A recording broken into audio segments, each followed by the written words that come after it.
बिस्मिल्लाहिर्रहमानिर्रहीम, अस्सलाम वालेकुम and good morning. This is Kaiser Bari from बारी लॉ एसोसिएट। आज की जो ये वीडियो है ये है जी कि जिस वक्त आप अपना कोई सा भी वीजा अप्लाई करते हैं, डजंट मैटर कि वो विजिट वीजा है, स्किल्ड वर्कर वीजा है, स्पाउस वीजा है या कोई सा भी जो वीजा है आपका, तो उसके बाद आप अपनी एप्लीकेशन करने के बाद जो है आपको डॉक्यूमेंट्स जो होते हैं वो एम्बेसी को भिजवाना लाजमी होता है। That's called supporting documents. उसमें कुछ डॉक्यूमेंट्स ऐसे होते हैं जो कंपलसरी होते हैं, जो आपने लाजमी उनको सेंड करने होते हैं। कुछ डॉक्यूमेंट्स ऐसे होते हैं जो लाजमी नहीं होते, लेकिन वो सपोर्टिंग डॉक्यूमेंट्स उनको कहा जाता है, जो आपकी एप्लीकेशन को सपोर्ट करते हैं।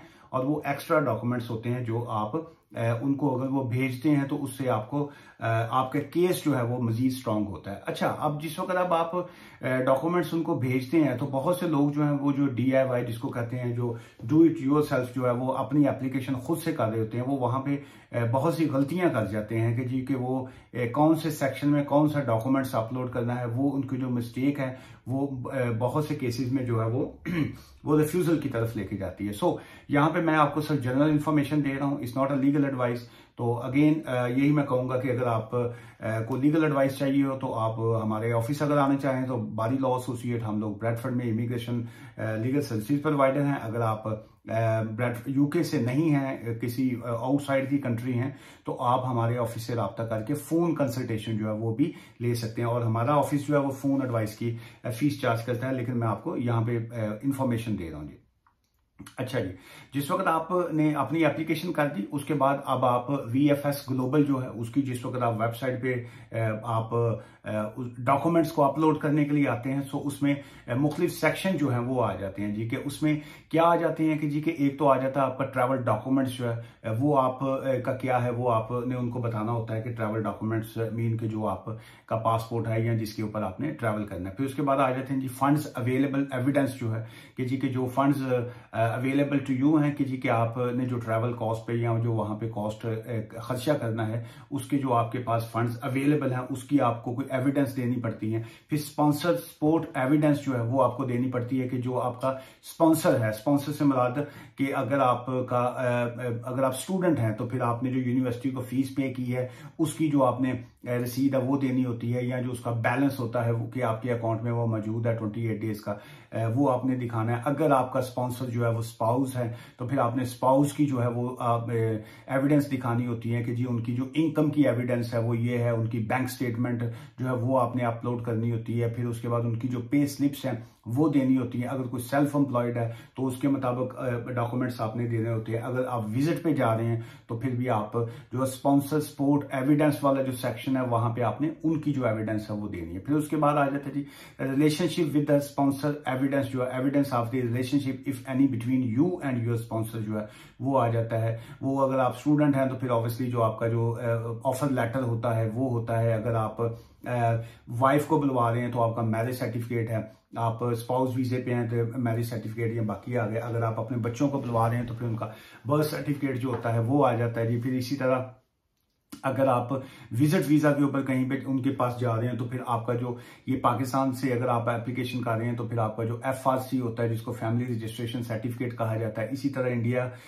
का भी और बाकी कंट्रीज का भी ऐसी है जो आपका एक एविडेंस जो आपके रिलेशनशिप को साबित करता हो कि जी ये आपकी सिस्टर है, ये आपका ब्रदर है, ये आपके पेरेंट्स है, ये फादर है, ये मॉम है, ये वाला जो रिलेशनशिप का एक एविडेंस जो होता है वो आपने उनको देना होता है। फिर आ जाता है जी कि sponsor in breach of UK immigration evidence that your sponsor is not or will not be breached in the UK immigration laws at the time of your visit जो है वो एक डेक्लेरेशन जो होते हैं वो आप फिल करते हैं कि जी के हम UK में जो इतना अरसा रहेंगे, फिर हम हॉलीडे करेंगे या हम जो बिजनेस करेंगे या स्पाउस पे जाएंगे, जो भी उसकी आप रूल्स को जो है वो फॉलो करेंगे और कोई उनको ब्रीच नहीं करेंगे। लेकिन ये किसी दिन किसी नेक्स्ट वीडियो में मैं जो ये स्पॉन्सर इन ब्रीच जो होता है उसके हवाले से भी मैं थोड़ा ज्यादा डिटेल्स में बात करूंगा। आज तो मैं ये सपोर्टिंग डॉक्यूमेंट्स के हवाले से बात करूंगी। इनवाइट फ्रॉम अ फैमिली और फ्रेंड्स, जो अगर आप विजिटर वीजा पे हैं तो जो आपका इन्विटेशन जो होता है, आजकल चूंकि इलेक्ट्रॉनिक जमाना है तो वहां पे टेक्निकली तौर पे वही जो आप एप्लीकेशन कर रहे होते हैं तो वहीं पे सारी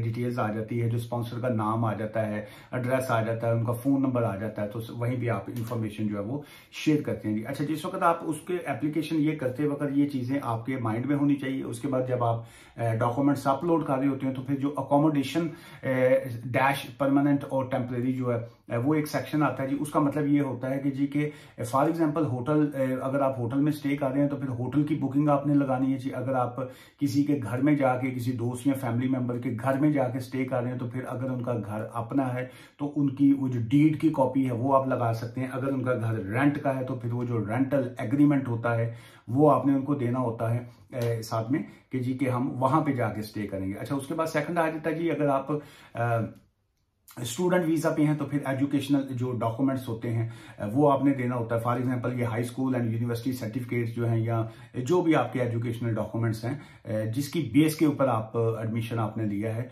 वो आपने उनको देने होते हैं। फिर एक सेक्शन उनका आ जाता है जी फाइनेंशियल एविडेंस जो है। फाइनेंशियल एविडेंस मीन कि फॉर एग्जांपल बैंक स्टेटमेंट्स आ गया, फिक्स्ड डिपॉजिट जो है अगर आपने कोई करवाया हुआ फिक्स्ड डिपॉजिट, अगर आपके अकाउंट में, अगर आपकी बैंक स्टेटमेंट नहीं है, आपने सब अकाउंट में अपना डिपॉजिट को करवाया हुआ है, ये जो मंथली पेमेंट लेने के लिए अक्सर लोग डिपॉजिट करवा देते हैं, तो फिर आप बैंक से जो है वो लेटर ले सकते हैं जी, फिक्स्ड डिपॉजिट लेटर जिसको कहा जाता है। फिर फाइनेंशियल रिपोर्ट है, अगर आप सेल्फ एम्प्लॉयड हैं या आपका इंडिपेंडेंट बिजनेस है तो फिर आप अकाउंटेंट से जो है वो इस तरह का लेटर जो है फाइनेंशियल रिपोर्ट जो है वो ले सकते हैं जी। अच्छा, उसके बाद ये जो एक सेक्शन वहां पे आता है जी जिसको कहा जाता है एडिशनल डॉक्यूमेंट्स स्लैश अदर्स जो है। उसका मतलब ये होता है कि any other documents listed under your visa category जो है, जो आप वीजा अप्लाई कर रहे हैं उस कैटेगरी में जो लिखा गया डॉक्यूमेंट्स है कि आप स्पाउस का है या बाकी जो है, मतलब जो भी उस लिस्ट में आता है वो आपने ऐड करने होते हैं जी। एक सेक्शन उसमें आ जाता है जी अपेंडिक्स सेकंड 2 जिसके ऊपर लिखा होता है। उसका मतलब ये होता है कि additional information on a meeting of a financial requirement. Financial requirement mean कि आप अगर स्पाउस वीजा पे आए या इस किस्म का जो वीजा है उसका, जैसे अगर 18,600 थ्रेश होल्ड है या किसी का जॉब कॉन्ट्रैक्ट है तो उसका जो होता है वो फाइनेंशियल रिक्वायरमेंट के अंडर आ जाता है। When applying to join a partner, जब आप अगर पार्टनर को ज्वाइन कर रहे हैं, या फिर जैसे लेट्स ये वाली लाइन का मतलब ये है कि when financial requirement when applying to join a partner, कि वो फिर 18,600 मिनिमम जो है वो आपने शो करवाना है, प्लस जो अगर चाइल्ड है अगर तो उसका जो एडअप होता है वो होता है, और other family members who is settled in the UK जो है उनकी डिटेल्स आपने देनी है, ये साथ में आपने अपनी देनी होती है। अच्छा, फिर एक सेक्शन इनका आ जाता है जी consent letter and proof of relationship. ये जो प्रूफ ऑफ रिलेशनशिप होता है इसका मतलब यही होता है कि फॉर एग्जांपल बर्थ सर्टिफिकेट जो है वो आ गया, आपका मैरिज सर्टिफिकेट जो है वो आ गया, sponsor letter from a parents आ गया, और अगर बच्चे का गार्डियनशिप अगर है आपके पास, सोल कस्टडी है तो फिर वो कोर्ट के लेटर वगैरह जो होते हैं वो आ जाते हैं, कोर्ट्स लेटर जिसको कहा जाता है। और अगर हम एम्प्लॉयमेंट एविडेंस की बात करें तो उसमें आ जाता है जी कि फॉर एग्जांपल एम्प्लॉयमेंट कॉन्ट्रैक्ट आपका आ गया, पे स्लिप्स आ गई। इसमें देखें 3 चीजें आपको बेटर होता है कि आप उसमें ऐड करें। एक तो आपका पे स्लिप्स जो है वो आप दे दें, लेकिन साथ साथ जो है कॉन्ट्रैक्ट की कॉपी जो है वो बहुत से केसेस में जो है वो बहुत सपोर्टिंग एक डॉक्यूमेंट्स होता है जी।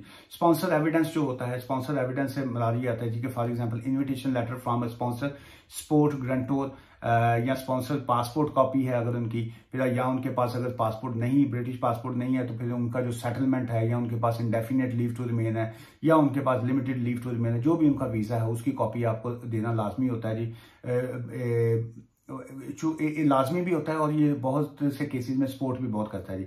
फाइनेंशियल डॉक्यूमेंट से मुराद ये है कि प्रूफ ऑफ अकोमोडेशन जो है, या उनका कोई यूटिलिटी बिल जो है, वाटर का, इलेक्ट्रिसिटी का, या कोई भी जो है वो भी आपको हेल्प करता है। अच्छा, एक उनका सेक्शन आ जाता है जी ये टीबी टेस्ट के हवाले से, टीबी सर्टिफिकेट जिसको कहा, वो उस केसेस में होता है जहां पे आप 6 मंथ से ज्यादा का वीजा अप्लाई कर रहे हैं। विजिट वीजा जो होता है उसमें आपको टीबी टेस्ट नहीं चाहिए होता है, क्योंकि उसका मैक्सिमम टाइम ही 6 मंथ का वीजा होता है।